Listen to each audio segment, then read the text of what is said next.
So good morning or afternoon or evening, wherever you are in the world. Welcome to this fireside chat with the UN Deputy Secretary General, Ms. Amina Mohammed. She'll be joining us momentarily. And in the meantime, I'm going to have Jeru give a couple of opening comments. But essentially, we launched the report today from crisis to systems change. And it's been an extraordinary collaborative effort by the Catalyst 2030 community to produce this report. Extraordinary tight deadlines. Yeah, hi everybody. Thank you all for making this report happen, because it's all of you who have contributed. I know several of you have put in long hours, late nights, making all of this happen. So thank you very, very, very much in making this report happen. Great, thank you, Jeru, and welcome Deputy Secretary General Amina Mohammed. Amina, it's good to have you with us again. Having seen you over the years play such a driving force role in helping this Sustainable Development Goals get created, what we wanted to do in this session was really catch up with you and on how you are thinking about the Sustainable Development Goals and where we go from here, given this really quite unexpected and terribly severe crisis that we're going through at the moment, and particularly how we as a community of social entrepreneurs can help with the challenges that lie ahead and the potential for greater partnership with the UN system. As you know, I mean, Catalyst 2030 launched a report earlier today called From Crisis to Systems Change, and we know you've been sent an early copy of that. So a bit later on, I might ask you about your reactions to the ideas in that report, which reflect a lot of recommendations from this community. But I really want. Thank you, Matthew, and for having me on, and thank you to the community of Catalyst. I think it's a wonderful idea, and we've seemed to have turned this engagement around on a sixpence, and it's great to see the report out in such fast time. And I think everything now is emergency mode, and we're in this new virtual reality. You know, in January, we were getting set to begin the decade of action to get to the SDGs, knowing fully well that the meeting in September last year concluded that we were off track, and we really needed to do an awful lot to get back on track. And so when COVID came in and put a pause on the world, it was a moment of truth as to how prepared the UN was to try to support countries, communities, partnerships, not to pause, because climate change had certainly not paused. Poverty had certainly not paused. So things were going on in addition to COVID, which was really just sort of bearing open many of the issues that we should have addressed and would have been better off in health and education and water and sanitation to deal with.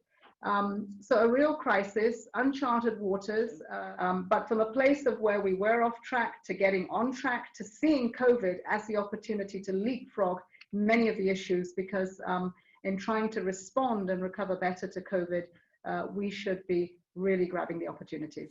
Yes, I mean, I think that co-creation message is one of the key things that came through from all the conversations within Catalyst 2030 preparing this report. And I think one particular frustration that came to the surface that I think we're all hoping can be addressed is that the social entrepreneur community, some of the people in Catalyst 2030 were involved in the consultations around creating the SDGs themselves, but there isn't a formal representation of social entrepreneurs in the system, and at the moment they either appear as NGOs or as businesses, but that distinct, innovative connection with communities on the ground that the social entrepreneurs bring, how do we get that voice better heard in the system? And I'm intrigued to know what you think of the recommendations or requests that are in the report on that front, about how we get better engaged, better presence at the table.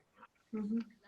Well, I think for me, the social entrepreneurship and its arrival is for now, it's come of its time.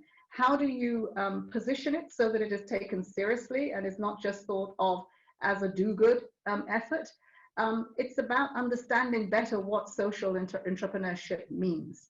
And it is two words like multilateralism and like, the words that we use in the UN don't complicate it. How do we demystify this and really connect it with economy? How do we connect it with empowerment, with young leadership, communicating it better? Does it have a hook in the UN? Probably through much of our work. Does it have an envoy, or does it have an agency that looks out for it? No, it doesn't. But does it need it? I'm not sure.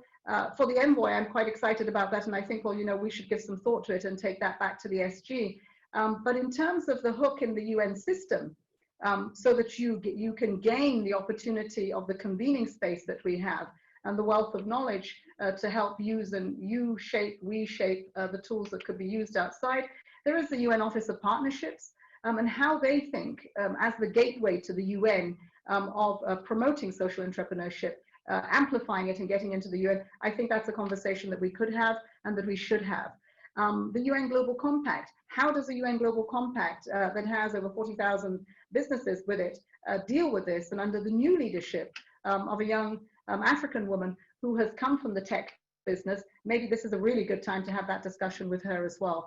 So this is beginning, and I think that it's got some pretty strong roots. As I said, I'm really encouraged by the first report that you've had, you know, looking back, hindsight is 2020 vision, but this launch in Davos was, you know, an amazing idea to try to get this out. Now's the time to begin to root what we should use to recover in leaps and bounds 2021 going forward. I think this is what is going to help us hang together in economies that are going to have transition, very rocky transitions back to where they were post COVID and then more. If we don't have this, then I think then it's not such a good picture. But you know, how to see social entrepreneurship, the informal sector, and the formal sector all coming together. So, I mean, you clearly get it. You get what social entrepreneurs bring to this challenge. But how far do you think that is shared across UN leadership and also in national governments and so forth? And is there anything you're able to do as an advocate to make sure that we can have those conversations that we're talking about? I know you know that Giroux will be on your case, having said what you've just said, to make sure that we get proper introductions to the various people that need to be we need to talk with. But and I share your excitement about the appointment of the Global Compact as well. But I think is that something that you see the system is ready to engage much more with social entrepreneurs? Well, first I would say, by and large, we don't have a general idea of what this is all about. And if we do, as we don't give it the priority, perhaps, of the opportunity.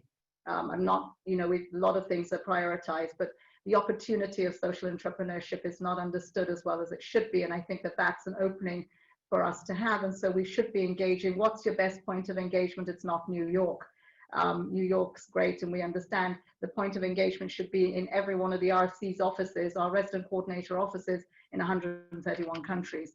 And how are they going to help to make sure that they convene for spaces that you cannot get into right now? We can convene government, we can convene parliaments if there's a law that's needed, and bring people to the table. So the opportunity of us finally taking notice and putting this as a priority within the framework of our social economic response and recovery, I think is first. And so this meeting for me, I will be making sure that our leadership within the RC system that we're responsible for directly does that.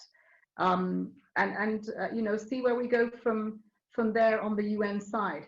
But beyond the UN side, I think that there is, you know, we do need to create a space where in society we're discussing this opportunity of social entrepreneurship that is not just about the bottom line. It's about putting people and our environments at the center of what we do.